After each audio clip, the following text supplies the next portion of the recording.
Durante siglos, el Monte del Templo ha sido considerado el lugar más sensible y misterioso del planeta. Bajo sus piedras se cruzan la fe, la historia y el conflicto como en ningún otro sitio de la Tierra. Millones lo veneran, pero casi nadie sabe realmente qué esconde bajo su superficie. Hoy, eso cambió. Un equipo de científicos acaba de detectar estructuras ocultas bajo el Monte del Templo que no encajan con ninguna explicación conocida. No son naturales, no coinciden con registros históricos oficiales. Y lo más inquietante, los datos contradicen lo que durante décadas se creyó imposible. En este vídeo descubrirás qué encontraron exactamente, por qué los expertos están en shock y cómo este hallazgo podría cambiar para siempre nuestra comprensión del pasado y del presente. Quédate hasta el final, porque lo que vas a ver no se está contando en los grandes medios. Imagina por un momento que existe un pedazo de tierra donde cada centímetro cuadrado contiene más historia que bibliotecas enteras, donde cada piedra ha sido tocada por manos que construyeron civilizaciones hace miles de años, donde debajo de tus pies, si estuvieras parado allí ahora mismo, yacen capas y capas de pasado humano tan densamente comprimidas que es como si el tiempo mismo se hubiera solidificado en roca y polvo. Este lugar existe, no es un mito, no es una invención literaria, es real, tangible y está ubicado en una de las ciudades más antiguas y emblemáticas del mundo. Estamos hablando de una plataforma elevada que se extiende por más de 14 hectáreas en el centro absoluto de Jerusalén. Para entender la magnitud de lo que vamos a revelarte, necesitas comprender que este no es simplemente un sitio arqueológico más entre los miles que existen en Medio Oriente. No. Este es el epicentro espiritual de tres de las religiones más grandes y antiguas de la humanidad. Es el punto donde las narrativas sagradas del judaísmo, el cristianismo y el islam se entrelazan, se superponen y en muchos casos entran en tensión. Pero lo que hace que este lugar sea verdaderamente extraordinario no es solo su importancia religiosa, por inmensa que sea. Lo que realmente captura la imaginación es lo que se esconde debajo. Durante generaciones, eruditos, místicos, exploradores y aventureros han especulado sobre la existencia de cámaras secretas, túneles olvidados, tesoros perdidos y espacios sagrados sellados hace tanto tiempo que nadie vivo recuerda haberlos visto. Estos no son simplemente rumores o fantasías, son posibilidades respaldadas por textos antiguos, por testimonios históricos, por las propias limitaciones que han impedido excavaciones exhaustivas en el área. Y ahora, en los últimos años, algo extraordinario ha sucedido. Un equipo de científicos, arqueólogos, ingenieros y expertos en tecnología de vanguardia ha logrado lo imposible, utilizando métodos que no requieren desenterrar el sitio directamente, evitando así las complejidades políticas y religiosas que han bloqueado investigaciones previas. Estos investigadores han conseguido mirar debajo de la superficie. Lo que han encontrado no solo confirma muchas de las antiguas leyendas, va mucho más allá. Este descubrimiento permaneció clasificado, guardado bajo estricto secreto durante meses. Las razones son comprensibles. Cuando revelas algo que puede cambiar la comprensión histórica de millones de personas, cuando presentas evidencia física que toca las fibras más sensibles de identidades religiosas y nacionales, debes proceder con extrema cautela. Pero ahora, finalmente, la información ha comenzado a filtrarse al público. Y lo que los expertos han desenterrado no coincide simplemente con las antiguas escrituras y leyendas. Lo que han encontrado tiene el potencial de reescribir capítulos enteros de la historia humana tal como la conocemos. Antes de continuar, hay algo que necesitas hacer. Si realmente quieres entender la magnitud completa de este hallazgo, si quieres seguir esta historia hasta su conclusión impactante, te invito a que te suscribas a este canal ahora mismo. Porque lo que estás a punto de descubrir es solo la punta del iceberg y vas a querer estar aquí para cada revelación que viene después. Ahora bien, para comprender verdaderamente la importancia de lo que se ha descubierto, primero debemos viajar atrás en el tiempo. Debemos caminar por los pasillos de la historia y entender qué hace que este lugar sea tan especial, tan único tan cargado de significado que gobiernos enteros han cambiado sus políticas solo para evitar conflictos relacionados con él. Jerusalén emerge de las colinas de Judea como una ciudad que parece desafiar las leyes normales del tiempo y el espacio. Sus murallas antiguas, sus calles estrechas de piedra caliza, sus barrios divididos por siglos de historia compartida y conflictiva, todo se combina para crear un ambiente donde el pasado no está simplemente preservado, sino que continúa viviendo, respirando, influyendo en cada aspecto de la vida moderna. Pero dentro de esta ciudad ya de por sí extraordinaria, existe un área que se eleva por encima del resto. No necesariamente en términos de altura física, aunque ciertamente domina el horizonte de la ciudad vieja. Se eleva en términos de importancia, de peso espiritual, de significado histórico acumulado a lo largo de milenios. Para aquellos que practican el judaísmo, este sitio representa el punto más sagrado que existe en todo el universo físico. No hay exageración en esa afirmación. Según la tradición judía, este es el lugar preciso donde el rey Salomón, en toda su legendaria sabiduría y riqueza, construyó el primer templo hace casi 3000 años. No estamos hablando de una simple casa de oración. Este era un edificio monumental, una maravilla arquitectónica que tomó años construir, que empleó a decenas de miles de trabajadores, que utilizó los materiales más preciosos conocidos en el mundo antiguo. Dentro de este templo, en su Sancta Sanctorum, el lugar más interno y sagrado, se guardaba algo de valor incalculable: el Arca de la Alianza. Este objeto, descrito en detalle en los textos bíblicos, no era simplemente un cofre decorativo. Según las escrituras, contenía las tablas originales de piedra en las que estaban grabados los 10 mandamientos, entregados directamente por la divinidad a Moisés en el monte Sinaí.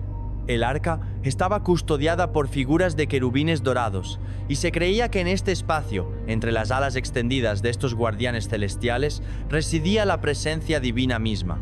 Este concepto de la presencia divina, conocido en hebreo como Shejinah, es fundamental para entender por qué este lugar ha mantenido su poder a través de los siglos. No se trataba simplemente de un edificio hermoso o de un centro administrativo religioso. Era, en la comprensión de aquellos que lo construyeron y veneraron, el punto literal de contacto entre el cielo y la tierra. El lugar donde lo humano y lo divino se encontraban. Un portal entre dimensiones de existencia. Pero la historia del primer templo es también una historia de tragedia. Generaciones después de su construcción gloriosa, las fuerzas del Imperio Babilónico, bajo el mando del rey Nabucodonosor, marcharon sobre Jerusalén. Era el año 586 antes de nuestra era. La ciudad fue sitiada, conquistada y devastada. El templo, ese edificio que se creía indestructible por su santidad, fue incendiado y demolido hasta sus cimientos. La élite de la población fue llevada al exilio en Babilonia. Fue una catástrofe no solo material, sino existencial para el pueblo judío. Sin embargo, la historia no terminó allí. Décadas más tarde, cuando el imperio persa conquistó Babilonia y adoptó una política más tolerante hacia los pueblos sometidos, se les permitió a los exiliados judíos regresar a su tierra ancestral. Y con tremenda determinación, a pesar de los recursos limitados y las dificultades políticas, comenzaron la reconstrucción. El segundo templo se alzó sobre las ruinas del primero, aunque según las crónicas de la época, los ancianos que recordaban el esplendor del templo original lloraron cuando vieron el reemplazo, pues no alcanzaba la magnificencia de su predecesor. Este segundo templo con el tiempo sería renovado y ampliado masivamente por Herodes el Grande en el siglo I antes de nuestra era, transformándolo en una de las maravillas arquitectónicas del mundo antiguo. Pero su destino también sería trágico. En el año 70 de nuestra era, después de una revuelta judía contra el dominio romano, las legiones del general Tito sitiaron Jerusalén. La ciudad resistió durante meses, pero finalmente cayó. El templo fue incendiado y destruido tan completamente que, según el historiador Flavio Josefo, apenas parecía que alguna vez hubiera estado habitado. Todo lo que quedó en pie fue una porción del muro de contención occidental de la plataforma del templo, lo que hoy conocemos como el Muro de los Lamentos o Muro Occidental, el sitio más sagrado donde los judíos pueden orar en la actualidad, ya que el área de la plataforma misma está bajo administración musulmana. Pero la historia de este lugar no pertenece únicamente al judaísmo. Para los seguidores del Islam, esta misma ubicación tiene un significado profundo e innegociable. La conocen como Al-Haram al-Sharif, el noble santuario. Según la tradición islámica, fue desde este preciso punto que el profeta Mahoma realizó su viaje nocturno milagroso. En una sola noche, se dice que viajó desde la Meca hasta Jerusalén, montado en una criatura celestial llamada Burak, y desde esta roca sagrada ascendió a través de los 7 cielos, donde recibió instrucciones divinas y se encontró con profetas anteriores. Para conmemorar este evento extraordinario, el califa Omeya Abd al-Malik construyó en el siglo VII de nuestra era uno de los edificios más icónicos y reconocibles del mundo. La Cúpula de la Roca, con su distintiva cúpula dorada que resplandece bajo el sol del Medio Oriente, se ha convertido en un símbolo visual de Jerusalén mismo. Junto a ella se encuentra la mezquita de Al-Aqsa, el tercer sitio más sagrado del Islam después de la Meca y Medina. Durante un periodo en los primeros años del Islam, los musulmanes se orientaban hacia Jerusalén durante sus oraciones diarias. Aunque más tarde esta dirección cambiaría hacia la Meca, el hecho mismo revela cuán central era ya este lugar en la conciencia religiosa de la nueva fe que estaba transformando vastas regiones del mundo conocido. Y luego está la conexión cristiana con este sitio. Aunque para los cristianos no es el lugar más sagrado, ese honor pertenece a la Iglesia del Santo Sepulcro, donde se cree que Cristo fue crucificado y resucitó. El monte del templo juega un papel crucial en la narrativa del Nuevo Testamento. Fue aquí donde un joven Jesús asombró a los maestros religiosos con su comprensión de las Escrituras. Fue en los atrios de este templo donde Jesús, en uno de sus actos más dramáticos, volcó las mesas de los cambistas y mercaderes, declarando que habían convertido una casa de oración en una cueva de comerciantes sin escrúpulos. Para los cristianos que esperan el cumplimiento de las profecías del fin de los tiempos, este lugar también tiene un rol escatológico. Muchas interpretaciones proféticas sitúan eventos cruciales del Apocalipsis en relación con este templo y su eventual reconstrucción. Entonces, tenemos un único lugar, una única plataforma de roca caliza de aproximadamente 14 hectáreas, que es simultáneamente el sitio más sagrado para los judíos, el tercer sitio más sagrado para los musulmanes, y un lugar de profunda importancia para los cristianos. ¿Puedes comenzar a vislumbrar por qué este pedazo de tierra es tan extraordinariamente complejo y sensible? Pero más allá de estas 3 grandes tradiciones religiosas monoteístas, el Monte del Templo cuenta una historia aún más amplia. Es una historia de civilizaciones que se superponen como capas geológicas, cada una dejando su marca, cada una construyendo sobre o destruyendo lo que vino antes. Los persas, después de conquistar Babilonia, permitieron que los judíos regresaran y reconstruyeran su templo. Los griegos, bajo Alejandro Magno y sus sucesores, trajeron la cultura helenística a la región. Uno de estos sucesores, Antíoco IV Epífanes, intentó helenizar por la fuerza a los judíos, llegando incluso a profanar el templo sacrificando animales prohibidos en su altar.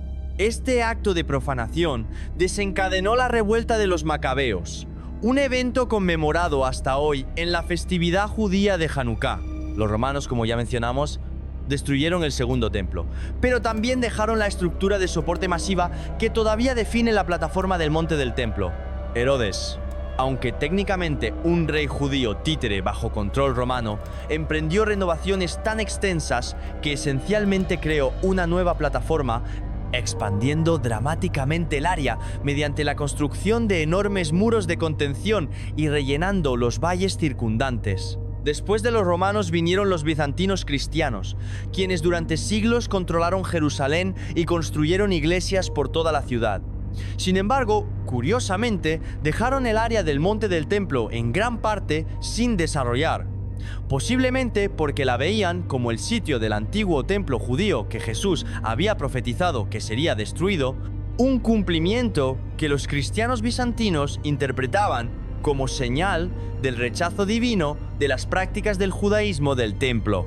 Luego llegó la conquista islámica en el siglo VII y los omeyas, como ya mencionamos, construyeron la cúpula de la roca y la mezquita de Al-Aqsa, transformando completamente el carácter del sitio. Los cruzados cristianos europeos capturaron Jerusalén en 1099 y convirtieron temporalmente estas estructuras islámicas en iglesias cristianas. Los otomanos musulmanes eventualmente recuperaron el control y lo mantuvieron durante siglos. Los británicos lo administraron brevemente durante el periodo del mandato y finalmente, después de la guerra de 1967, Israel ganó control sobre Jerusalén Oriental, donde se encuentra el Monte del Templo, aunque inmediatamente cedió la administración religiosa del sitio mismo al Waqf Islámico de Jordania, en un intento de mantener el status quo y evitar conflictos. A través de todas estas transiciones de poder, conquistas, destrucciones y reconstrucciones, una idea ha permanecido constante a través de los milenios: la creencia de que este lugar no es ordinario, que aquí existe algo especial, algo que trasciende lo meramente físico, que este es un punto donde las dimensiones se adelgazan, donde lo terrenal y lo celestial pueden tocarse. En la tradición judía, esto se expresa a través del concepto de Shejinah, la presencia divina inmanente que una vez llenó el Sancta Sanctorum del templo. Esta presencia, según las enseñanzas, nunca abandonó completamente el lugar.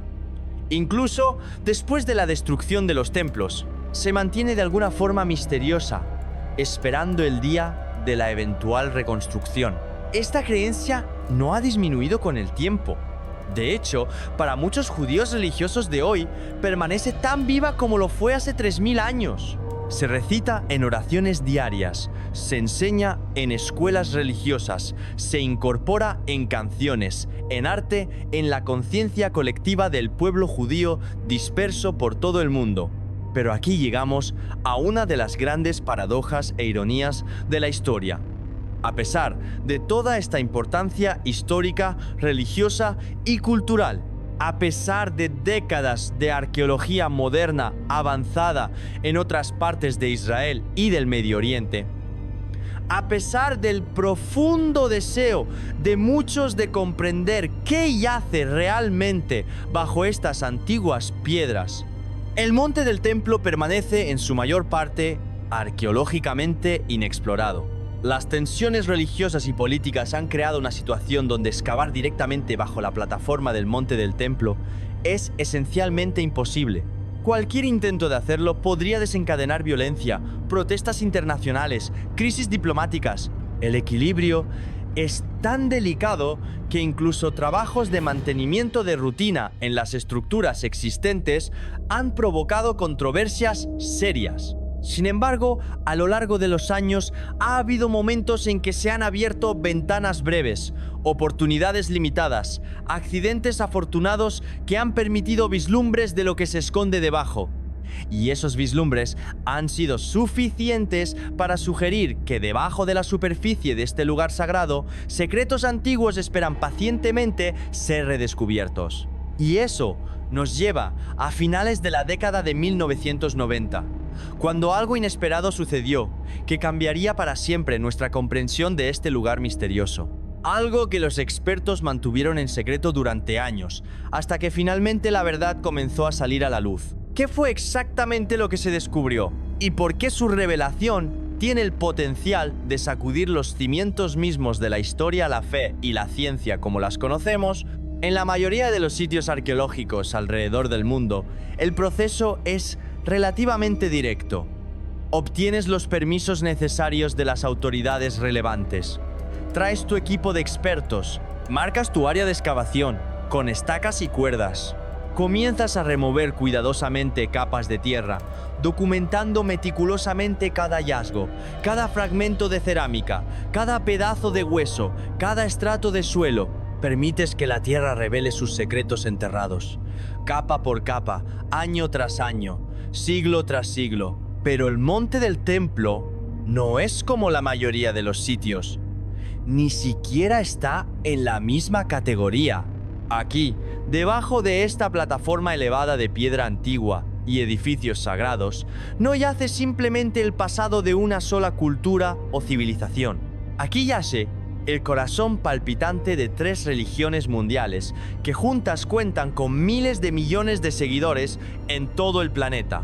Y acompañando a ese significado religioso, viene una tormenta de política, poder y pasiones tan volátiles que un solo golpe de pala en el lugar equivocado podría, sin exageración, desencadenar protestas violentas, crisis diplomáticas internacionales, quizás incluso conflictos armados. La historia de los intentos de explorar debajo del monte del templo es fascinante y frustrante en igual medida. Ya en el siglo XIX, cuando el Medio Oriente estaba en gran parte bajo control del Imperio Otomano, pero con una creciente presencia de potencias europeas, exploradores occidentales estaban obsesionados con los sitios bíblicos y las posibles validaciones arqueológicas de las narrativas sagradas. Uno de estos exploradores fue un ingeniero militar británico llamado Charles Warren. Entre 1867 y 1870, Warren realizó excavaciones extensivas en Jerusalén, aunque no en el monte del templo mismo, sino en sus alrededores.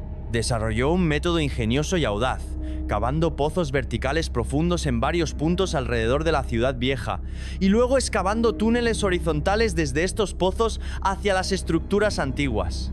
Lo que Warren descubrió fue extraordinario. Encontró una red de túneles y espacios subterráneos que se extendían debajo de partes de la ciudad, incluidas áreas adyacentes al monte del templo. Mapeó sistemas de agua antiguos, cisternas talladas en la roca sólida, pasajes que parecían no llevar a ninguna parte, pero que claramente habían sido construidos con propósito y precisión. Documentó técnicas de construcción que mostraban niveles impresionantes de sofisticación ingenieril para su época. Algunos de estos túneles mostraban signos de ser extraordinariamente antiguos, posiblemente datando del período del primer templo o incluso antes, a la época jebusea, cuando Jerusalén fue una ciudad cananea antes de su conquista por el rey David. Warren encontró indicios de cámaras más profundas, espacios sellados, vacíos misteriosos que no pudo alcanzar debido a limitaciones técnicas y al eventual cierre de sus operaciones. Porque después de que los informes de Warren se hicieron públicos, las autoridades religiosas, tanto musulmanas como judías, comenzaron a expresar preocupaciones serias. La idea de extranjeros excavando debajo de sitios sagrados sin supervisión religiosa adecuada se volvió inaceptable. Las puertas, tanto literales como metafóricas, comenzaron a cerrarse. Con el tiempo, la práctica de excavar directamente bajo la plataforma del monte del templo se volvió no solo difícil, sino efectivamente imposible. Y las razones para esto son tan espirituales y teológicas como políticas y prácticas. Desde la perspectiva de la ley religiosa judía, el monte del templo presenta un dilema profundo y complejo. Como mencionamos antes, este es considerado el lugar más sagrado del judaísmo. Pero precisamente porque es tan sagrado, existen restricciones estrictas sobre quién puede entrar y en qué condiciones. El núcleo del antiguo templo era el Santo de los Santos, una cámara interior donde se guardaba el Arca de la Alianza y donde se creía que residía la presencia divina de manera más intensa. Esta habitación era tan sagrada que solo una persona, el sumo sacerdote, podía entrar, y solo una vez al año, en el día de la expiación o Yom Kippur. Y antes de hacerlo tenía que someterse a elaborados rituales de purificación. Cualquier otra persona que entrara moriría, según las enseñanzas. Después de la destrucción del segundo templo, en el año 70 de nuestra era, ya no había templo, ya no había servicio de sacrificios, ya no había sumo sacerdote funcionando. Pero según la tradición, la santidad del lugar no desapareció. El Santo de los Santos todavía existe en algún lugar debajo o dentro del área de la plataforma del monte del templo. El problema es que nadie sabe exactamente dónde. Sin un templo para marcar su ubicación, Sin los rituales de purificación que ya no se pueden realizar en ausencia del templo y sus procedimientos, los judíos religiosos enfrentan un dilema imposible. ¿Cómo puedes evitar pisar accidentalmente el Santo de los Santos si no sabes dónde está? ¿Cómo puedes asegurarte de que estás ritualmente puro según los estándares del templo cuando los procedimientos para lograr esa pureza ya no son posibles? La respuesta de muchas autoridades rabínicas ortodoxas ha sido prohibir completamente que los judíos entren al área de la plataforma del monte del templo. Es más seguro no ir en absoluto que arriesgarse a cometer una transgresión tan grave. Esta posición ha sido controvertida, ya que otros rabinos argumentan que ciertas áreas periféricas del monte son permisibles si se observan ciertas precauciones, pero la visión mayoritaria ortodoxa sigue siendo de abstención total. Este temor religioso legítimo ha mantenido a generaciones de judíos fuera de su sitio más sagrado y ciertamente ha mantenido alejadas a las palas de los arqueólogos judíos que podrían estar interesados en excavar allí. Desde el lado musulmán, la situación es diferente, pero igualmente complicada. Para los musulmanes, el área del monte del templo es el noble santuario, Al-Haram al-Sharif, hogar de la cúpula de la roca y la mezquita de Al-Aqsa. Es el tercer sitio más sagrado del Islam, y cualquier amenaza percibida a su carácter musulmán es tomada con extrema seriedad. El control administrativo y religioso del sitio ha estado en manos del Waqf Islámico, una fundación religiosa islámica basada en Jordania, durante décadas. Después de que Israel capturó Jerusalén Oriental en 1967, el gobierno israelí tomó una decisión pragmática pero controvertida: devolver el control religioso del monte del templo al Waqf, manteniendo solo el control de seguridad general. Este arreglo ha sido extremadamente frágil. Cualquier acción percibida como un intento israelí o judío de cambiar el status quo en el monte puede y ha provocado protestas violentas, lanzamiento de piedras, choques con la policía, intifadas. El Waqf ha sido extremadamente protector del sitio, resistiendo cualquier actividad arqueológica que pueda sugerir la presencia de un templo judío anterior, ya que algunos temen que tal evidencia pudiera ser utilizada para justificar reclamos judíos sobre el sitio, o incluso esfuerzos para reconstruir el templo en el futuro. De hecho, ha habido acusaciones de que el Waqf ha realizado proyectos de construcción sin supervisión arqueológica adecuada, posiblemente dañando o destruyendo artefactos antiguos en el proceso. Pero investigar estas acusaciones es casi imposible debido a la sensibilidad política del tema.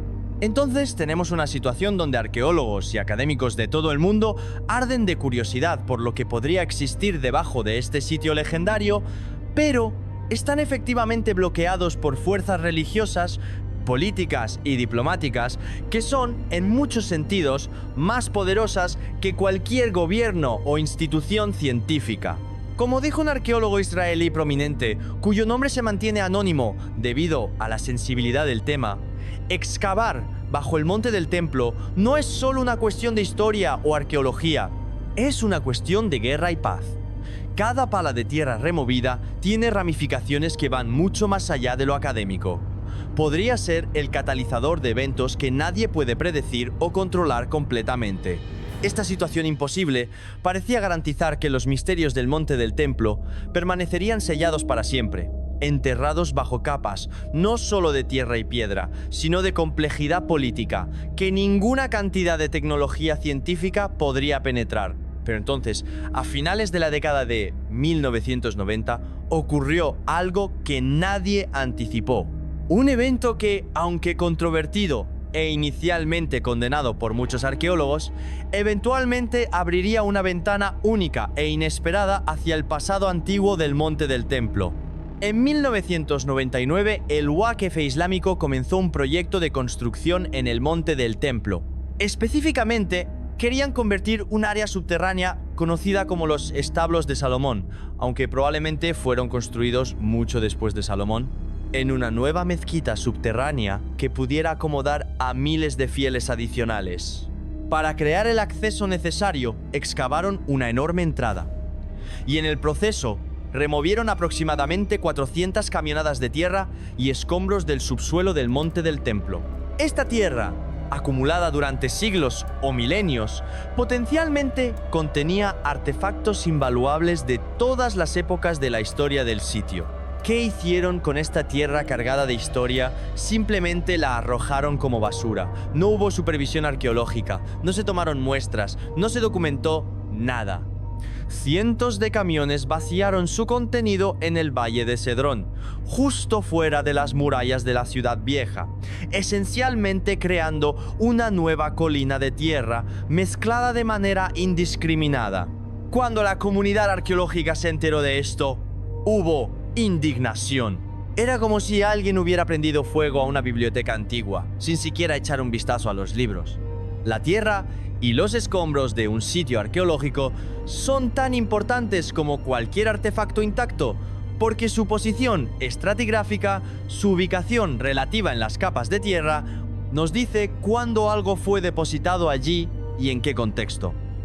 Una vez que esa tierra es removida y mezclada sin registro, se pierde información invaluable para siempre. La mayoría de los arqueólogos simplemente se lamentaron por la pérdida y siguieron adelante. ¿Qué más se podía hacer?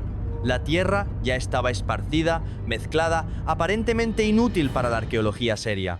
Pero un grupo de arqueólogos israelíes, liderados por el Dr. Gabriel Barkay y Dachi Dira, vieron una oportunidad única donde otros vieron solo desastre.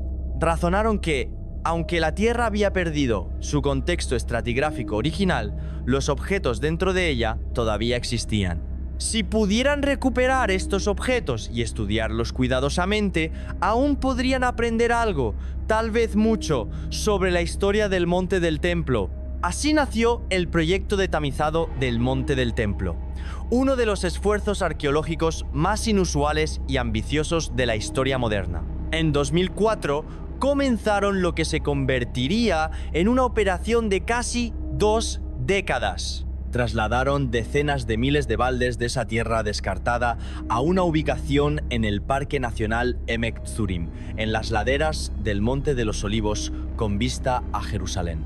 Allí, establecieron un sistema masivo de tamizado, utilizando técnicas que normalmente se emplean en minería o cribado de materiales, pero adaptadas para preservación arqueológica. El proceso era laborioso y extremadamente lento. Voluntarios, a veces cientos en un día, pasaban la tierra a través de tamices finos, separando cada piedra, cada fragmento de cerámica, cada pedazo de metal, cada hueso, cada objeto identificable del polvo circundante.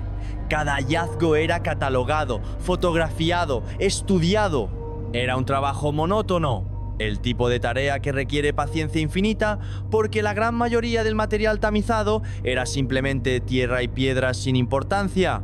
Pero de vez en cuando emergía algo extraordinario. Un fragmento de cerámica con un patrón pintado, una moneda antigua, un pedazo de joyería, un sello inscrito. Y estos hallazgos, uno por uno, comenzaron a contar una historia.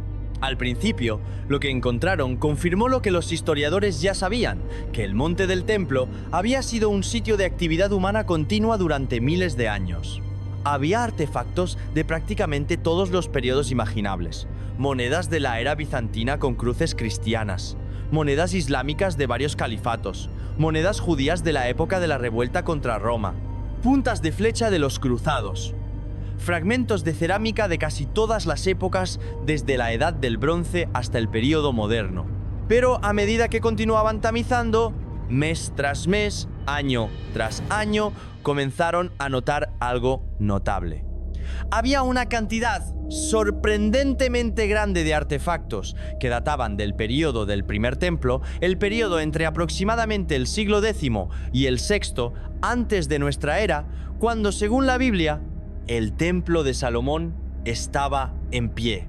Durante décadas, algunos académicos escépticos habían argumentado que gran parte de la narrativa bíblica sobre el templo de Salomón era mítica o muy exagerada.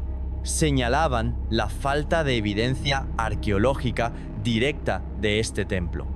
Argumentaban que el reino de David y Salomón, si existió, fue probablemente mucho más pequeño y menos grandioso que las descripciones bíblicas. Pero ahora, en esta tierra descartada, estaban apareciendo objetos que databan precisamente de ese periodo supuestamente mítico. Y no eran objetos ordinarios.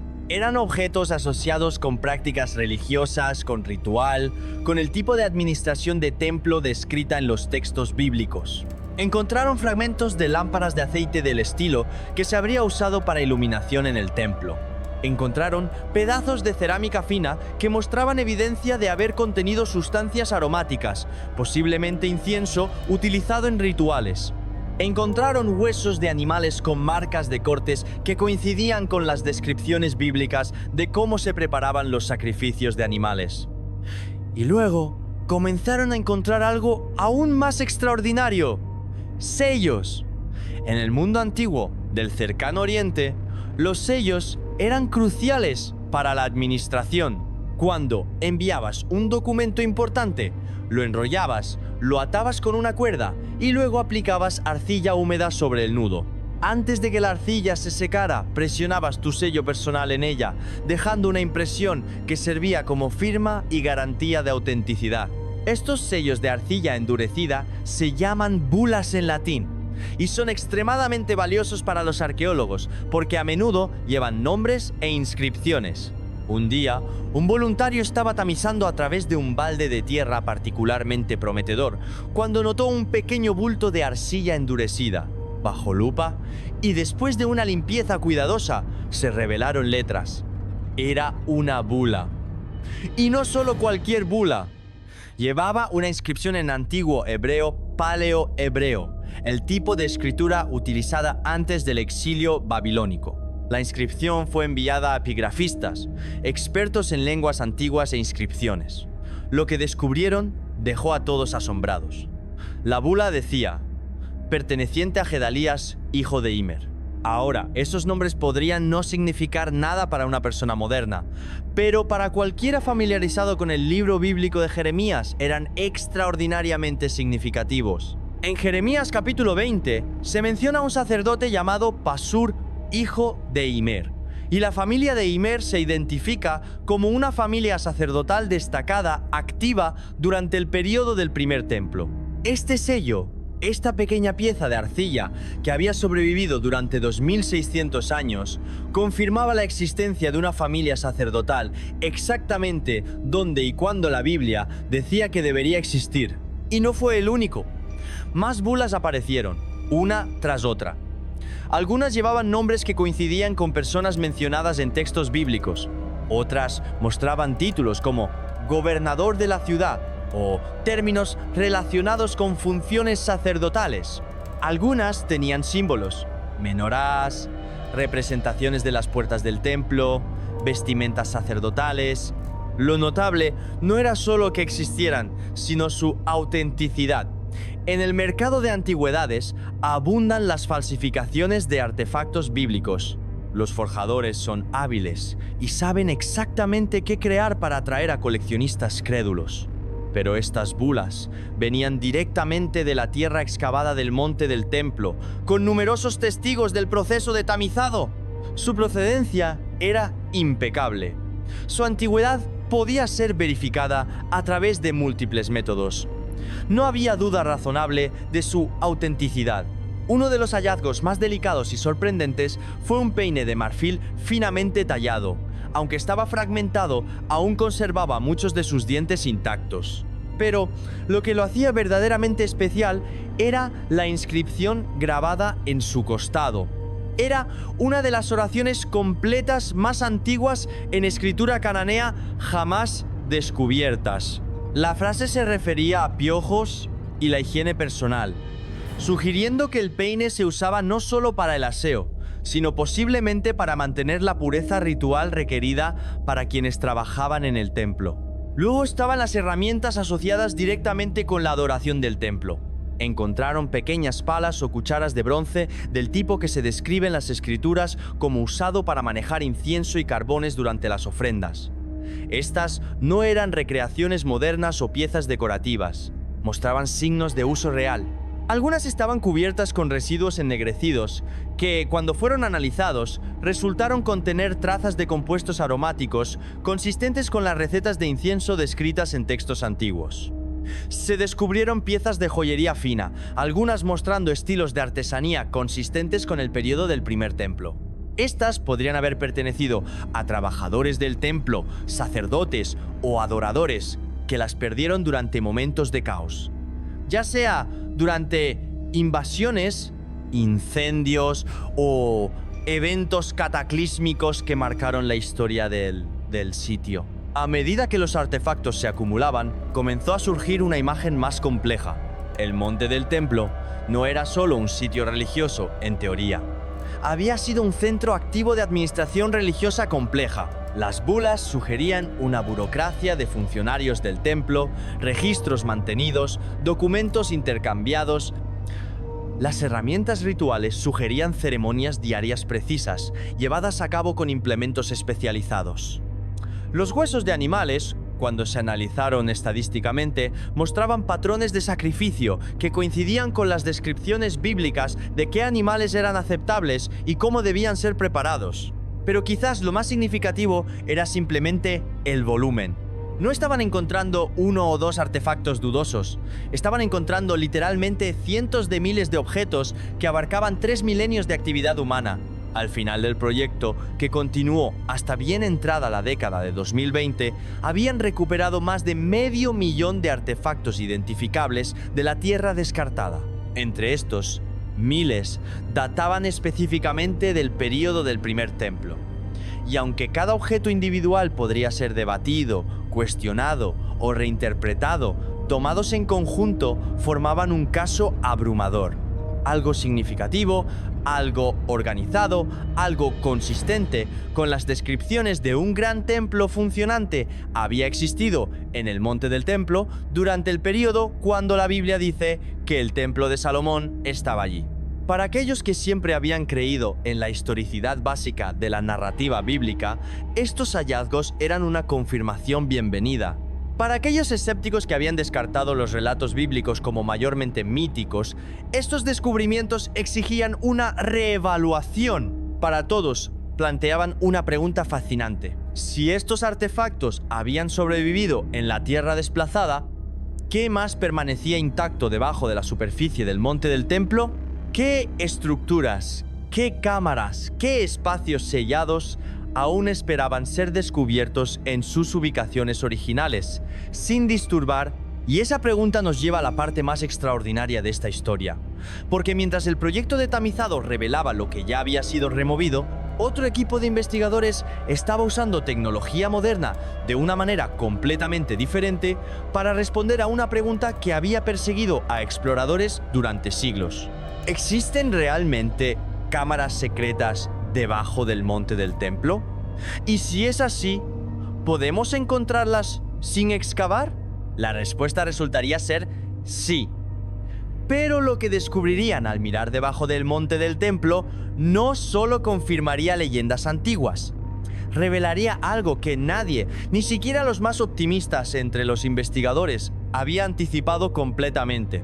Algo que cambiaría para siempre nuestra comprensión de lo que una vez se levantó en este lugar sagrado y de las personas extraordinarias que lo construyeron hace 3000 años. Durante décadas, la exploración física directa del subsuelo del monte del templo había sido imposible por todas las razones políticas y religiosas que ya hemos discutido. Pero la tecnología moderna ofrece formas de mirar debajo de la tierra sin necesidad de romperla con palas y excavadoras. Entre 2021 y 2024, un equipo internacional de investigadores, incluyendo arqueólogos, geofísicos, ingenieros y expertos en tecnología de sensores, comenzó a aplicar métodos no invasivos para mapear lo que existe debajo del monte del templo. Su trabajo se basó en técnicas que ya habían demostrado ser exitosas en otros sitios arqueológicos alrededor del mundo. Una de las tecnologías clave que emplearon fue el radar de penetración terrestre, conocido por sus siglas en inglés como GPR. Este sistema funciona enviando ondas de radar al suelo. Cuando estas ondas encuentran diferentes materiales, piedra versus tierra, aire versus roca sólida, estructuras hechas por humanos versus formaciones naturales, parte de la señal se refleja de vuelta a la superficie. Analizando estos reflejos, los científicos pueden crear una imagen tridimensional de lo que existe bajo tierra sin necesidad de excavar un solo centímetro. Esta misma tecnología se había utilizado para descubrir cámaras ocultas en las pirámides de Egipto, para mapear ciudades mayas enterradas bajo la jungla, para encontrar tumbas antiguas en China. Ahora estaba siendo aplicada al enigma del Monte del Templo. El equipo también recurrió a documentos históricos que habían sido en gran parte olvidados o ignorados. Durante el periodo del mandato británico en Palestina, entre 1920 y 1948, ingenieros y topógrafos británicos habían realizado algunos mapeos limitados de Jerusalén, incluyendo áreas alrededor y, en algunos casos, debajo del Monte del Templo. Estos mapas antiguos, dibujados a mano con métodos de agrimensura rudimentarios según los estándares modernos, sugerían la existencia de espacios subterráneos, túneles bloqueados, escaleras que llevaban a la nada, cámaras cuyas entradas habían sido selladas. Los investigadores digitalizaron estos mapas antiguos y comenzaron a compararlos con sus datos de radar modernos. Y aquí fue donde las cosas se pusieron realmente interesantes. Los datos de radar estaban mostrando anomalías, regiones debajo de la superficie donde la composición del material era inconsistente con roca sólida natural. Estructuras con ángulos rectos y dimensiones regulares que la naturaleza simplemente no crea por accidente. Y estas anomalías se alineaban notablemente bien con las sugerencias en los mapas británicos antiguos. Los mismos corredores, las mismas escaleras bloqueadas, los mismos vacíos sospechosos aparecían tanto en los registros históricos como en los escaneos tecnológicos modernos. Era una confirmación cruzada poderosa. El equipo comenzó a crear modelos tridimensionales detallados basados en estos datos combinados.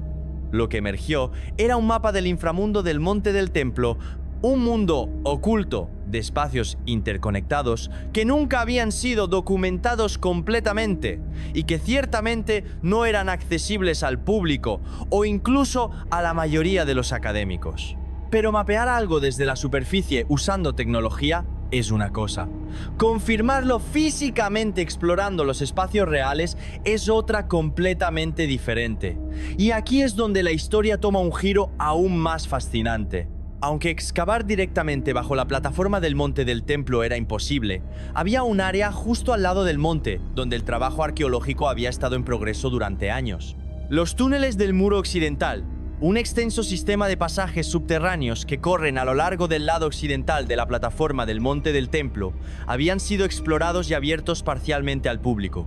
Estos túneles habían revelado la escala masiva de los muros de contención construidos por Herodes.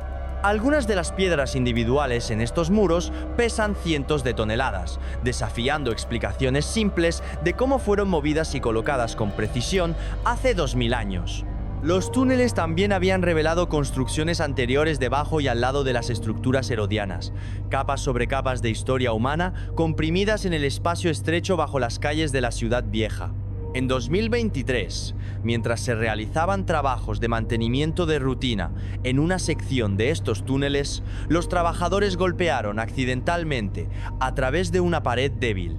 Detrás encontraron un pequeño espacio que no estaba en ningún mapa moderno, aunque, cuando verificaron, apareció en uno de los viejos bosquejos británicos como un área no explorada. Con el permiso adecuado y supervisión arqueológica, comenzaron a despejar cuidadosamente este espacio. Lo que descubrieron fue una cámara parcialmente colapsada, una habitación que claramente había sido parte de alguna estructura más grande. Las paredes superiores de la cámara mostraban trabajo de mampostería bizantina, bloques de piedra caliza unidos con mortero que databan de aproximadamente el siglo IV o V de nuestra era. Esto por sí solo fue interesante, una capilla o espacio ceremonial cristiano primitivo conectado de alguna manera al Monte del Templo. Pero lo que realmente capturó la atención de los arqueólogos fue el piso, o más específicamente, lo que había debajo del piso. Los pisos en estructuras antiguas a menudo se construían sobre escombros nivelados o sobre estructuras anteriores. En este caso, cuando comenzaron a examinar la base del piso bizantino, se dieron cuenta de que no descansaba sobre tierra o escombros aleatorios. Descansaba sobre otra capa de construcción, una capa de piedras más grandes y más finamente trabajadas, cavando cuidadosamente, removiendo el piso bizantino piedra por piedra, revelaron lo que había debajo. Una base de piedras ashlar. Bloques de piedra caliza perfectamente cortados y encajados sin mortero, cada uno cortado en dimensiones precisas y colocado con el tipo de cuidado que indica propósito e importancia. El estilo de estas piedras era inmediatamente reconocible para cualquiera familiarizado con la arquitectura del Levante de la Edad del Hierro. Esta era mampostería del periodo del primer templo, el tipo de construcción asociada con las grandes obras de construcción del Reino de Israel en su apogeo. Piedras muy similares se habían encontrado en Megido, en Hazor, en Gezer, todos sitios mencionados en el Libro de Reyes como ciudades fortificadas construidas por Salomón. Pero aquí estaban, no en alguna ciudad distante, sino directamente bajo y adyacentes al monte del templo mismo. La estratigrafía, la ciencia de fechar capas de tierra y construcción basándose en su posición relativa, era clara. Esta base de piedra predataba las construcciones bizantinas por un milenio o más. Su estilo y técnica la colocaban en el periodo del primer templo. Entonces, los bizantinos cristianos, quienes controlaban Jerusalén en los siglos IV y V, habían construido su pequeña capilla directamente sobre los restos de algo mucho más antiguo, algo que databa del periodo cuando, según las escrituras, el templo de Salomón dominaba el monte, pero la cámara tenía más secretos que revelar. Mientras los arqueólogos continuaban su cuidadoso trabajo de documentación, uno de ellos notó algo inusual en la pared trasera. Una porción del muro de piedra caliza parecía diferente, no tanto en su construcción, sino en su posición. Parecía no ser un muro sólido, sino más bien un relleno. Piedras y escombros empaquetados firmemente en lo que una vez podría haber sido una abertura. Usando técnicas no invasivas, primero perforaron un pequeño agujero y pasaron una cámara endoscópica. Lo que la cámara reveló era inequívoco. Había un espacio detrás del relleno. Otra cámara, y más allá de ella, lo que parecía ser el comienzo de una escalera, medio colapsada y llena de escombros, descendiendo más profundo en la roca. Esta escalera no había sido bloqueada por desastres naturales o colapso accidental. La forma en que estaba sellada, la deliberación evidente en el empaquetamiento de las piedras, todo sugería una acción intencional. Alguien, en algún momento del pasado distante, había querido asegurarse de que esta escalera no fuera transitada de nuevo. Habían tratado de borrarla de la historia, de sellar para siempre lo que fuera que llevara. Pero, ¿por qué? ¿Qué yace abajo que requería tal acción drástica? ¿Era una cuestión de seguridad previniendo colapsos? ¿Era religioso, sellando algo considerado demasiado sagrado o demasiado profano para permanecer accesible? ¿Era político, ocultando evidencia de eventos que alguien prefería fueran olvidados? Los investigadores aún no tienen respuestas definitivas a estas preguntas. El proceso de despejar de manera segura y apropiada el sello de piedra sin causar más colapsos, sin disturbar evidencia arqueológica vital y sin desencadenar las sensibilidades religiosas y políticas que rodean cualquier cosa relacionada con el monte del templo, es extraordinariamente lento y complicado. Pero lo que ya han determinado, incluso sin despejar completamente el sello, es significativo. La ubicación de esta cámara y la escalera sellada se alinean precisamente con descripciones en antiguos textos judíos de pasillos que llevaban a las áreas más internas del templo. Su estilo arquitectónico coincide con las construcciones del periodo del primer templo. Su alineación, cuando se mapea contra las estructuras conocidas sobre el suelo del monte del templo, la coloca directamente en línea con donde los textos antiguos sugieren que podrían haber estado los patios internos o incluso los alrededores del santuario central. En otras palabras, esta no es solo una habitación aleatoria olvidada hace mucho tiempo. Es potencialmente parte del mismo complejo del templo descrito en las escrituras. Es, posiblemente, increíblemente, un pedazo real y tangible del legendario templo de Salomón, que ha sobrevivido escondido durante casi 3 milenios. Pero esto era solo el comienzo. porque lo que descubrieron a continuación no tenía que ver con cámaras rituales o pasajes sellados. Tenía que ver con algo aún más fundamental y sorprendente: un sistema de ingeniería tan sofisticado que desafía nuestras suposiciones sobre las capacidades técnicas de las personas que vivían hace 3000 años. Un sistema que sugiere que quienes construyeron el templo no eran solo devotos religiosos, sino también maestros de hidráulica, planificación urbana y arquitectura monumental. Mientras los investigadores continuaban mapeando los espacios subterráneos alrededor y debajo del monte del templo, usando radar de penetración terrestre y otras técnicas no invasivas, comenzaron a notar otro patrón. Había vacíos, muchos de ellos, distribuidos en una red que no parecía aleatoria. Eran demasiado regulares, demasiado deliberadamente conectados. Al principio pensaron que podrían ser espacios de almacenamiento, o tal vez tumbas. Pero a medida que mapearon más, se dieron cuenta de que estos vacíos tenían una forma característica.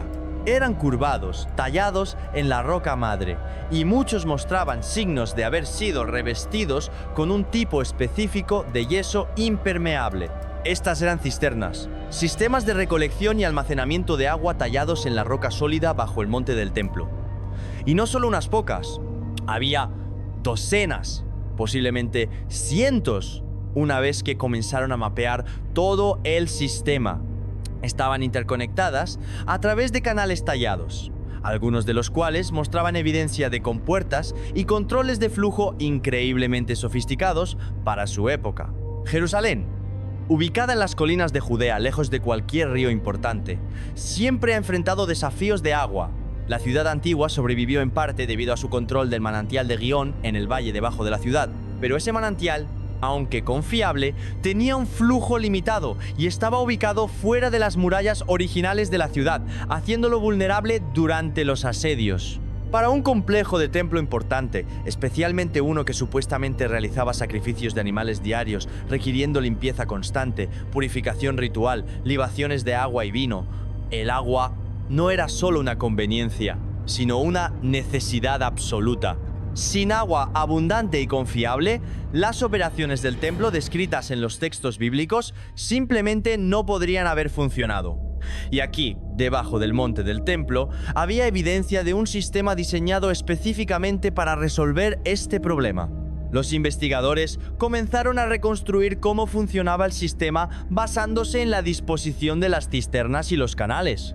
Durante la temporada de lluvias, relativamente breve pero intensa en Jerusalén, el agua de lluvia sería recolectada de las grandes áreas de superficie pavimentada del monte.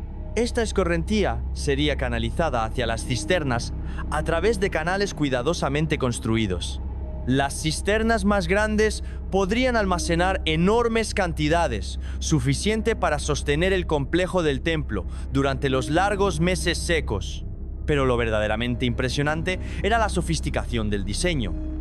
El sistema mostraba evidencia de entender la dinámica de fluidos de maneras que no esperaríamos de personas que vivían hace 3 milenios. Había túneles de alimentación estrechos, diseñados para permitir que las cisternas se llenaran sin causar erosión o perturbación de sedimentos que pudiera contaminar el agua. Había ductos de desbordamiento que redirigían automáticamente el exceso de agua a cisternas secundarias, asegurando almacenamiento máximo sin inundaciones. Algunas cisternas mostraban evidencia de sedimentación deliberada, áreas donde las partículas suspendidas en el agua se asentarían antes de que el agua fluyera a las cisternas de almacenamiento principal, actuando como un sistema de filtración primitivo pero efectivo. El yeso utilizado para revestir estas cisternas también era notable.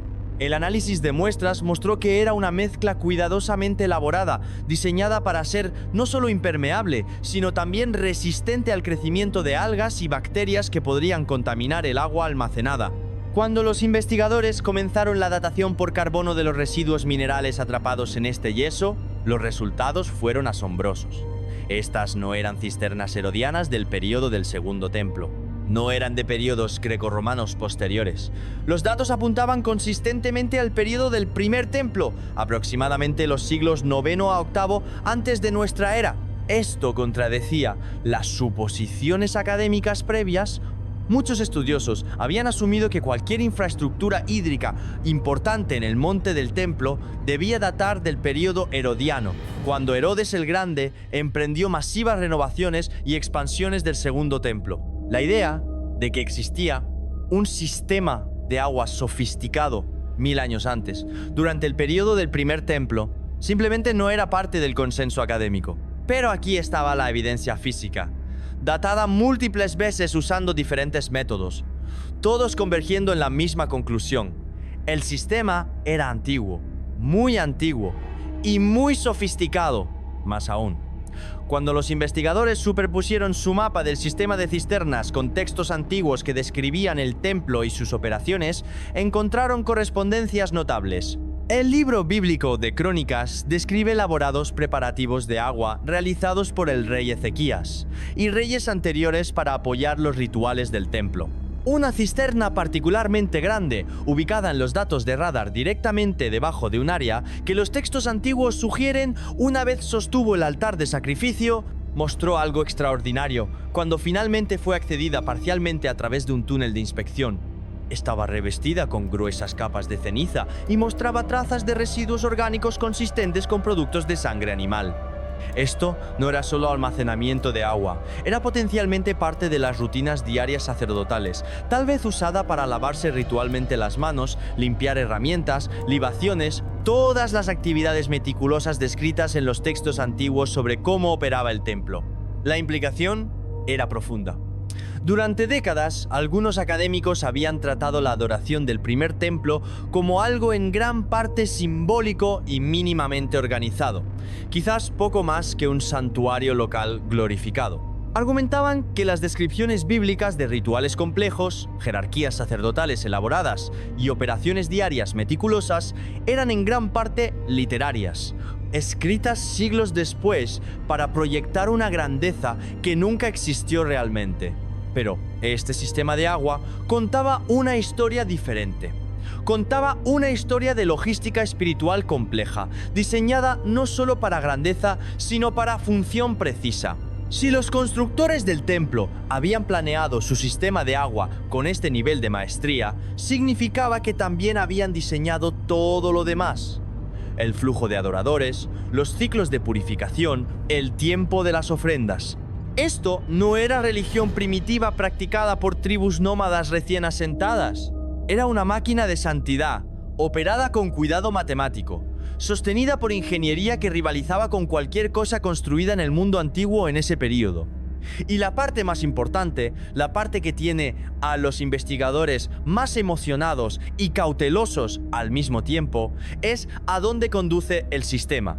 Los canales de acueducto y los ductos de escorrentía, cuando se rastrean usando los datos del radar, llevan a los científicos directamente a un área específica debajo del monte. Un área que acaba de ser reabierta después de más de 1000 años. Un área que solo podría, ser el descubrimiento más significativo en la arqueología bíblica en siglos. Entonces, ¿qué piensan ustedes sobre este descubrimiento extraordinario que está reescribiendo lo que sabíamos sobre uno de los lugares más sagrados de la Tierra? Gracias por acompañarme en este viaje fascinante a través de los misterios ocultos del Monte del Templo. Si quieres seguir descubriendo más secretos de la historia antigua, no olvides quedarte para el próximo episodio donde revelaremos qué exactamente encontraron los científicos cuando finalmente accedieron a esa cámara sellada y qué implicaciones tiene para nuestra comprensión de la historia humana y la fe.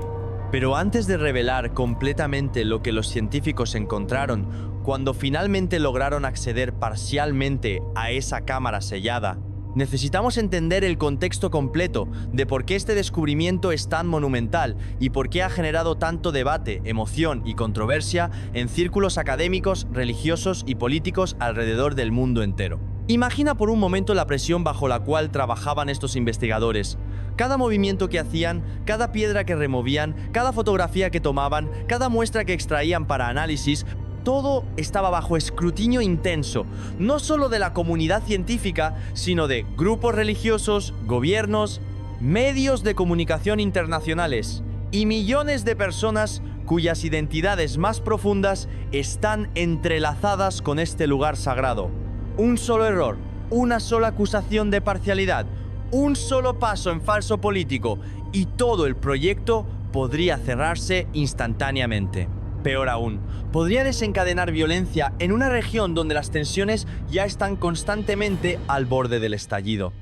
Entonces, estos científicos no solo estaban haciendo arqueología, estaban navegando un campo minado literal y metafórico, donde cada decisión tenía ramificaciones que iban mucho más allá del laboratorio o la excavación. Para comprender verdaderamente la magnitud de lo que estaban a punto de revelar, debemos sumergirnos más profundamente en las leyendas y textos antiguos que han alimentado la imaginación humana durante milenios sobre lo que podría existir bajo el monte del templo.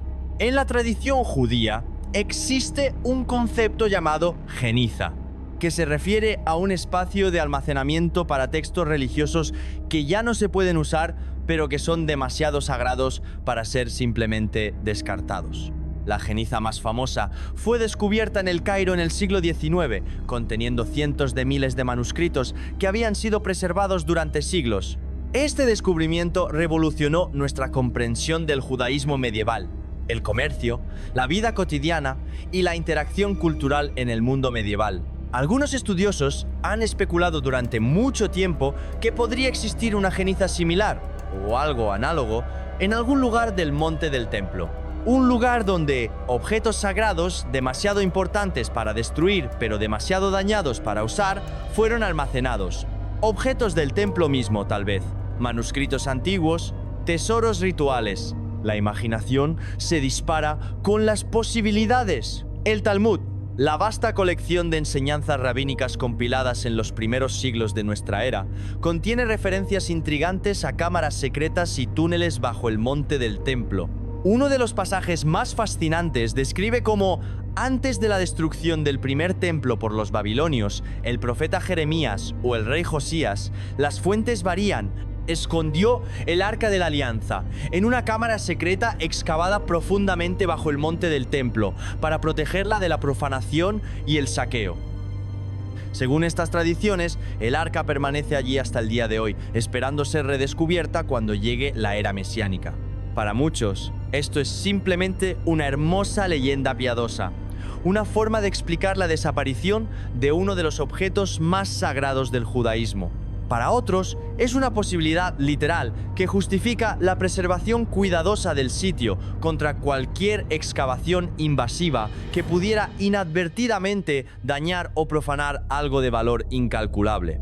El historiador judío Flavio Josefo, quien vivió durante el siglo I de nuestra era y fue testigo de la destrucción del Segundo Templo, escribió extensamente sobre el templo en sus obras. Describe túneles, pasajes subterráneos, cámaras de almacenamiento para los vastos tesoros del templo y sistemas complejos que permitían a los sacerdotes moverse discretamente por el complejo. Aunque Josefo está describiendo el segundo templo herodiano, muchos estudiosos creen que estos sistemas probablemente fueron construidos sobre o incorporaron estructuras mucho más antiguas del período del primer templo. Hay también referencias en fuentes cristianas primitivas a espacios subterráneos bajo el monte del templo. Algunos de los padres de la iglesia primitiva, escribiendo en los siglos III y IV, mencionan cisternas, criptas y pasajes que habían visitado o de los que habían oído hablar. Durante el período bizantino, cuando los cristianos controlaban Jerusalén, hay registros de construcción de capillas y espacios de oración en áreas subterráneas alrededor del monte del templo, aprovechando estructuras más antiguas que ya existían. Las fuentes islámicas medievales también contienen referencias fascinantes. Algunos geógrafos y viajeros musulmanes que visitaron Jerusalén durante los primeros siglos del dominio islámico describieron vastos espacios subterráneos bajo el Haram al-Sharif y Mantib de Jerusalén datado el Faram, el Etado y Maseis, algunos de los cuales identificaron como los restos de construcciones de Salomón. Había tradiciones de pasajes que llevaban desde el monte del templo hasta el monte de los Olivos, o hacia el sur hasta el área del manantial de Gihón, aunque nunca fue claro si estas eran memorias de túneles reales o elaboraciones legendarias. Durante el periodo de los cruzados en los siglos XI y XII, los caballeros templarios establecieron su cuartel general en el Monte del Templo, específicamente en el área de la mezquita de Al-Aqsa, que temporalmente habían convertido en su sede.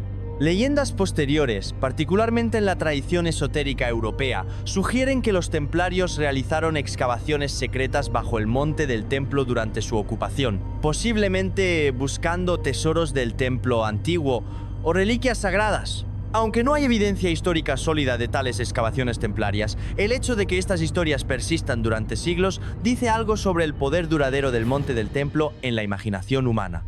Es un lugar que invita a la especulación, que genera leyendas, que parece existir tanto en la realidad física como en el reino del mito y la posibilidad. Entonces, cuando los investigadores modernos comenzaron a encontrar evidencia real de cámaras selladas, túneles antiguos y sistemas complejos bajo el monte del templo, no estaban simplemente confirmando teorías arqueológicas académicas. Estaban, en cierto sentido, validando milenios de creencias, especulaciones y esperanzas humanas sobre este lugar extraordinario. Pero volvamos a nuestros científicos del siglo XXI y su delicado trabajo. Después de identificar la escalera sellada que descendía más profundamente en la roca, enfrentaron una decisión crucial. ¿Deberían intentar despejar el sello y explorar lo que había más allá? ¿O deberían simplemente documentar su existencia y esperar un momento más políticamente propicio? El debate dentro del equipo de investigación fue intenso. Algunos argumentaron que la oportunidad de explorar estructuras del período del primer templo intactas y en contexto era demasiado valiosa para dejarla pasar. Que cada día que esperaban era otro día en que desastres naturales, construcciones no autorizadas o simplemente el paso del tiempo podrían destruir lo que había sobrevivido durante 3 milenios. Que la responsabilidad de los científicos era hacia el conocimiento humano, no hacia la conveniencia política. Otros argumentaron con igual pasión que proceder sin consenso más amplio, sin involucrar a todas las partes interesadas religiosas y políticas, sería no solo imprudente, sino éticamente problemático. Que estos espacios, si eran de hecho parte del antiguo templo, no eran simplemente sitios arqueológicos, sino lugares sagrados, con significado vivo para millones. Que la ciencia, por importante que sea, no tiene derecho automático a desmantelar creencias y sensibilidades religiosas en su búsqueda de conocimiento. Finalmente, llegaron a un compromiso. Procederían, pero con extrema cautela y con tanta transparencia como fuera prácticamente posible. Invitarían a observadores de múltiples comunidades religiosas. Documentarían cada paso meticulosamente. Publicarían sus hallazgos en revistas académicas revisadas por pares antes de hacer cualquier anuncio público sensacionalista. Y detendrían inmediatamente el trabajo si encontraban algo que pudiera generar conflicto insuperable. El proceso de despejar cuidadosamente el sello de piedra tomó meses. No podían simplemente arrancar las piedras. Cada una tenía que ser documentada en su posición, fotografiada desde múltiples ángulos, numerada y catalogada. El mortero entre las piedras tuvo que ser analizado para intentar determinar cuándo fue colocado.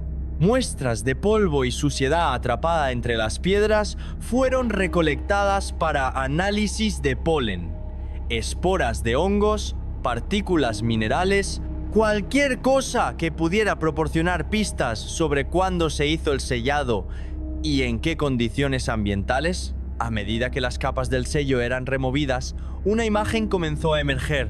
El sellado no era de un solo período, había capas. La capa más externa mostraba técnicas de construcción del período bizantino o posiblemente del período islámico temprano, alrededor del siglo VI al VIII de nuestra era. Pero debajo había otra capa, más antigua, con mortero diferente y técnica de colocación de piedras diferente. Esta capa interna parecía datar de mucho antes, posiblemente del período del primer templo mismo o de su destrucción inmediatamente posterior. Esto sugería algo fascinante. El sellado de esta escalera no fue un evento único, sino un proceso que ocurrió en etapas, en diferentes períodos históricos. Quizás la escalera fue sellada parcialmente después de la destrucción del primer templo por los babilonios, quizás permaneció parcialmente accesible durante el período del Segundo Templo. Y luego fue sellada más completamente en un período posterior, tal vez cuando los cristianos bizantinos estaban construyendo sus estructuras sobre las ruinas más antiguas. Cada capa de sellado era en sí misma un documento histórico, preservando evidencia de decisiones humanas tomadas en momentos críticos de transición para el sitio. Finalmente, después de meses de trabajo meticuloso, removieron suficiente material para permitir que una persona delgada pudiera pasar. El primer descenso fue realizado por el miembro más pequeño del equipo, equipado con cámaras de casco, sensores de calidad del aire y luces portátiles. Cada paso fue transmitido en vídeo en tiempo real a la superficie donde el resto del equipo observaba con la respiración contenida. La escalera descendía en la roca sólida, tallada con cincel y martillo hace milenios. Los escalones mostraban desgaste irregular, evidencia de incontables pies que habían caminado por este camino en la antigüedad. Aproximadamente a mitad de camino en el descenso, la escalera pasaba a través de otra cámara, más pequeña que la superior, pero claramente parte del mismo sistema. Esta cámara intermedia contenía algo inesperado: nichos tallados en las paredes, pequeños espacios rectangulares a intervalos regulares. Al principio, su propósito no estaba claro, pero el análisis posterior sugeriría que podrían haber sido para lámparas de aceite, proporcionando iluminación para aquellos que usaban la escalera, o posiblemente para colocar ofrendas o ídolos en algún período, aunque cualquier objeto que una vez ocupara estos nichos había desaparecido hace mucho tiempo. La escalera continuaba hacia abajo, volviéndose más estrecha, más cruda en su construcción, como si los constructores hubieran tenido más prisa o menos preocupación por la estética a medida que descendían más profundo. Y luego, después de aproximadamente 50 escalones tallados en total, la escalera terminaba abruptamente en una cámara más grande. Lo que nuestro explorador encontró en esa cámara haría que todo el esfuerzo valiera la pena y plantearía más preguntas de las que respondió. La cámara era aproximadamente rectangular, de unos 8 metros de largo por 5 de ancho, con un techo abovedado tallado en la roca sólida. Las paredes mostraban marcas de herramientas, las cicatrices dejadas por cinceles de hierro o bronce golpeados repetidamente para tallar este espacio del lecho de roca. Pero lo más significativo era lo que estaba en la cámara. No estaba vacía. A lo largo de una pared había lo que parecían ser vasijas de almacenamiento de cerámica grandes, algunas rotas, otras sorprendentemente intactas. Esparcidos por el piso había fragmentos de metal, algunos reconocibles como herramientas o implementos, otros simplemente formas corroídas irreconocibles. Y en el rincón más alejado, parcialmente cubierto por escombros caídos del techo, había lo que parecía ser un cofre de piedra o caja, tallado de una sola pieza de piedra caliza. El arqueólogo en la cámara sabía que no debía tocar nada todavía. Todo necesitaba ser fotografiado in situ, mapeado en 3 dimensiones, documentado exhaustivamente antes de que se moviera cualquier objeto. Pero incluso desde la distancia, incluso cubierto de polvo milenario, la importancia potencial de estos objetos era clara. Durante las siguientes semanas, el equipo trabajó para establecer acceso seguro a la cámara. Instalaron iluminación adecuada, sistemas de ventilación para asegurar aire fresco, equipos de monitoreo para detectar cualquier gas peligroso que pudiera acumularse en este espacio sellado durante tanto tiempo. Reforzaron la escalera donde mostraba signos de inestabilidad. Construyeron una estación de trabajo en la cámara intermedia donde los artefactos podrían ser procesados inicialmente antes de ser llevados a la superficie. Cuando finalmente comenzaron el proceso de examinar los objetos en la cámara inferior, cada descubrimiento añadía otra pieza al rompecabezas. Las vasijas de cerámica, cuando fueron examinadas cuidadosamente, resultaron ser de varios periodos diferentes. Algunas eran claramente del periodo del primer templo, con formas y decoraciones consistentes con la cerámica israelita del siglo VIII al VI antes de nuestra era. Otras eran más tardías, posiblemente del período del Segundo Templo. Algunas aún contenían residuos, rastros de lo que una vez almacenaron: aceite de oliva, vino, granos, todos preservados en forma deshidratada o mineralizada. Los fragmentos de metal fueron limpiados cuidadosamente y examinados. Algunos resultaron ser herramientas simples: cinceles, martillos, puntas de palanca, el tipo de implementos que los trabajadores de la piedra habrían usado. Pero otros objetos eran más intrigantes. Había lo que parecía ser la cabeza de un cetro o bastón ceremonial, decorado con diseños geométricos. Había fragmentos de lo que podría haber sido un soporte de lámpara de bronce, posiblemente una menorá pequeña, aunque demasiado fragmentada para estar segura. Y luego estaba el cofre de piedra.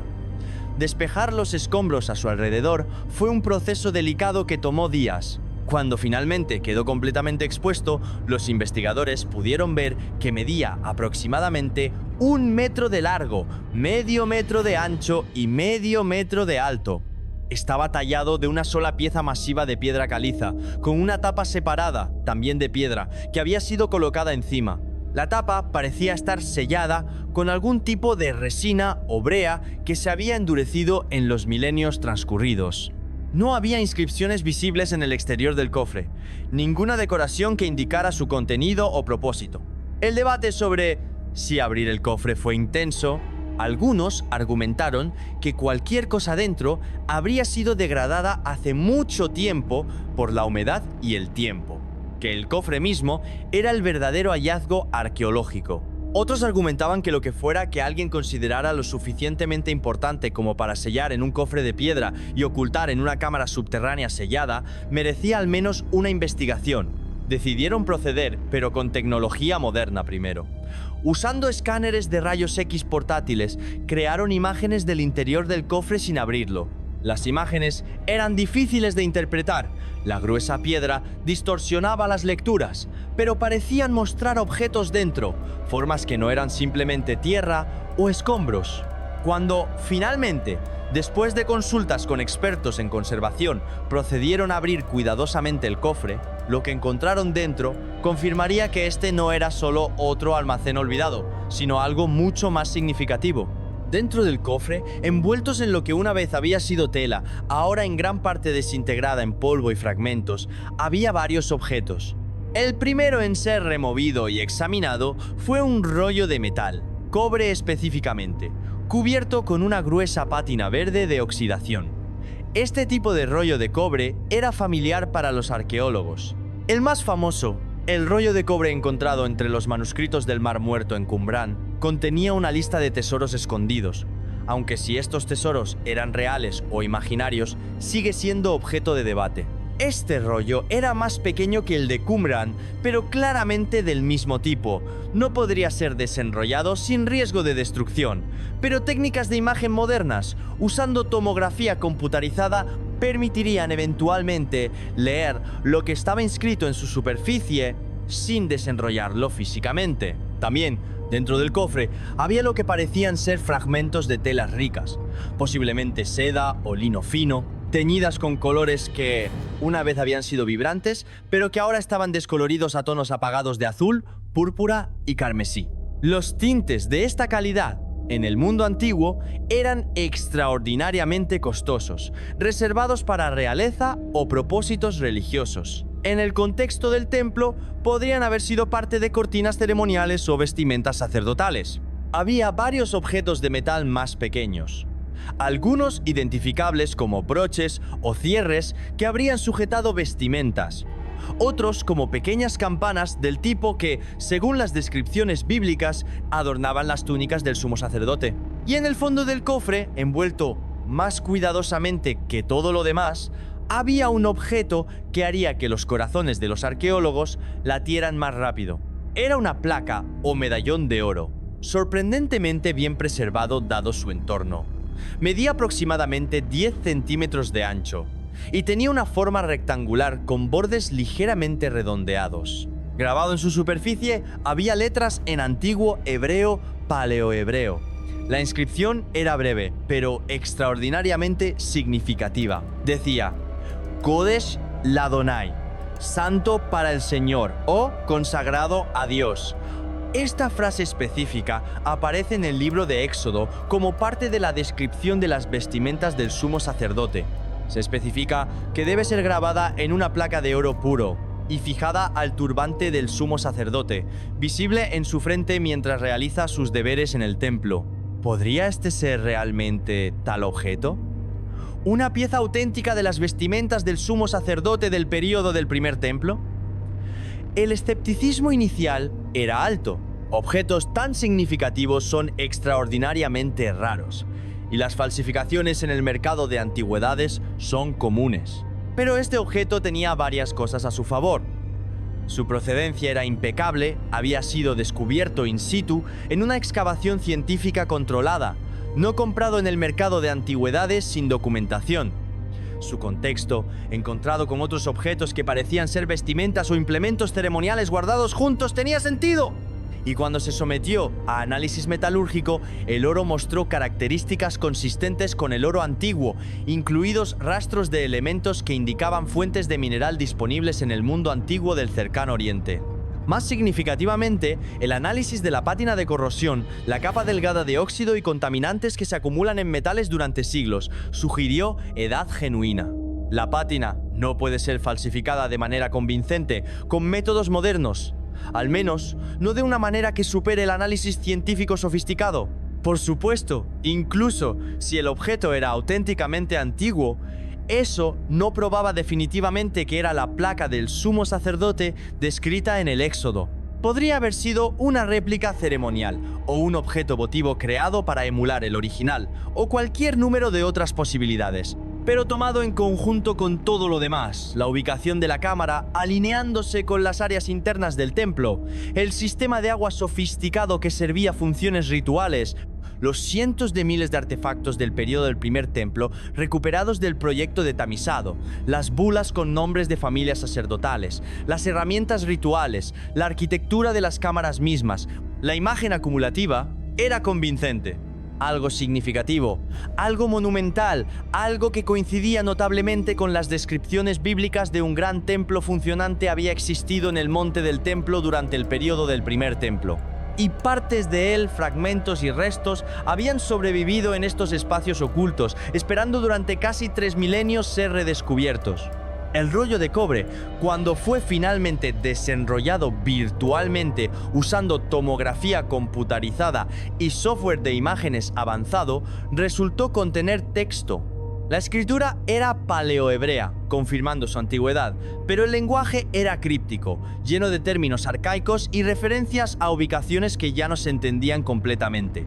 El texto parecía ser una lista o inventario, describiendo objetos y sus ubicaciones de almacenamiento. Algunos académicos han especulado que podría ser un registro de tesoros del templo escondidos antes de la invasión babilónica, similar en concepto si no en contenido al rollo de cobre de Qumrán.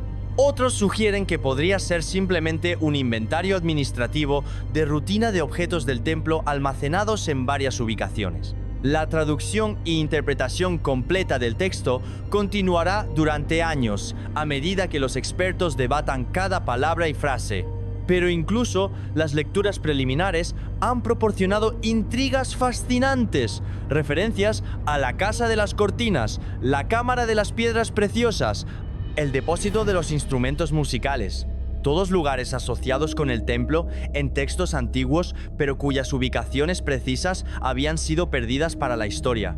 Quizás lo más notable sobre todo este descubrimiento es lo que nos dice sobre la preservación de la historia. Durante siglos, académicos escépticos habían argumentado que la ausencia de evidencia arqueológica directa del Templo de Salomón significaba que probablemente no existió en la forma descrita en la Biblia, o que existió solo en forma mucho más modesta de lo que las escrituras afirman.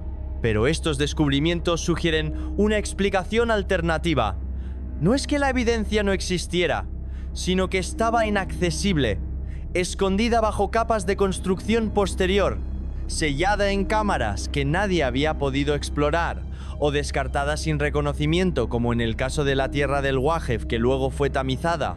Este hallazgo también plantea preguntas incómodas sobre cuánto más podría estar esperando ser descubierto. Si una sola cámara, accedida casi por accidente durante trabajos de mantenimiento de rutina, podía contener tales tesoros, ¿qué más permanece sellado en las vastas áreas aún inexploradas bajo el monte del templo?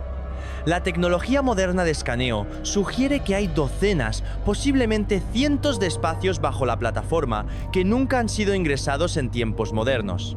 Algunos pueden ser cisternas simples o almacenes, pero otros podrían contener más cámaras como esta, más artefactos, más piezas del rompecabezas histórico. Sin embargo, la realidad política significa que es poco probable que veamos excavación extensiva del monte del templo en el futuro cercano.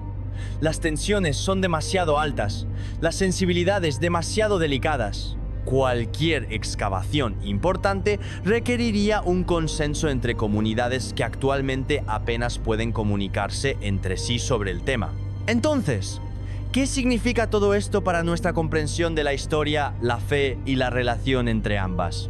Para algunos creyentes, estos descubrimientos son una vindicación, prueba de que las narrativas que han sostenido durante milenios tienen bases históricas sólidas. Para académicos escépticos, son recordatorios de que la ausencia de evidencia no es evidencia de ausencia, que debemos permanecer humildes sobre lo que pensamos saber. Para todos nosotros son recordatorios de que la historia aún tiene secretos que contar, que incluso los lugares más estudiados del planeta pueden sorprendernos, y que la relación entre fe y evidencia arqueológica es más compleja y fascinante de lo que cualquier narrativa simplista puede capturar. Los investigadores continúan su trabajo, tamizando datos, analizando muestras, debatiendo interpretaciones. El rollo de cobre está siendo estudiado palabra por palabra. Los fragmentos textiles están siendo analizados para determinar exactamente de qué materiales están hechos y cómo fueron teñidos. La placa de oro está siendo comparada con cada descripción relevante en textos antiguos. Y en algún lugar bajo el monte del templo, selladas en la oscuridad, esperando pacientemente como han esperado durante milenios, puede que haya más cámaras, más secretos, más respuestas a preguntas que la humanidad ha estado haciendo desde que comenzamos a preguntarnos sobre nuestro pasado y nuestro lugar en la gran narrativa de la civilización humana. La historia del monte del templo está lejos de terminar. De hecho, apenas estamos comenzando a entender su verdadera profundidad y complejidad. Y eso, quizás, es lo más emocionante de todo. En una era donde a menudo sentimos que ya lo hemos descubierto todo, que la ciencia ha iluminado cada rincón oscuro, lugares como este nos recuerdan que el misterio aún existe, que lo desconocido todavía nos llama y que la búsqueda humana de comprensión nunca termina realmente. Entonces, cuando reflexiones sobre este descubrimiento extraordinario, recuerda que no es solo sobre objetos antiguos o edificios olvidados, es sobre la continuidad de la experiencia humana a través del tiempo. Es sobre cómo las personas de hace 3000 años, con tecnología que consideraríamos primitiva, lograron crear algo tan duradero que todavía resuena profundamente en nuestro mundo moderno. Es sobre cómo la fe, la historia y la ciencia se entrelazan de maneras que desafían categorización simple. Y más que nada, es un recordatorio de que bajo nuestros pies, bajo las ciudades que habitamos y los caminos que caminamos, yace historia. Historia que espera pacientemente ser redescubierta, para contarnos quiénes éramos, quiénes somos y quizás quiénes podríamos llegar a ser. Gracias por acompañarme en este viaje extraordinario a través de uno de los descubrimientos arqueológicos más significativos de nuestro tiempo. Si encontraste esta historia fascinante, asegúrate de dar like, suscribirte y activar las notificaciones, porque continuaremos siguiendo este desarrollo mientras más información se revela en los meses y años venideros. La historia del monte del templo continúa desarrollándose, y tú no querrás perderte ni un solo capítulo de esta saga extraordinaria. Hasta la próxima.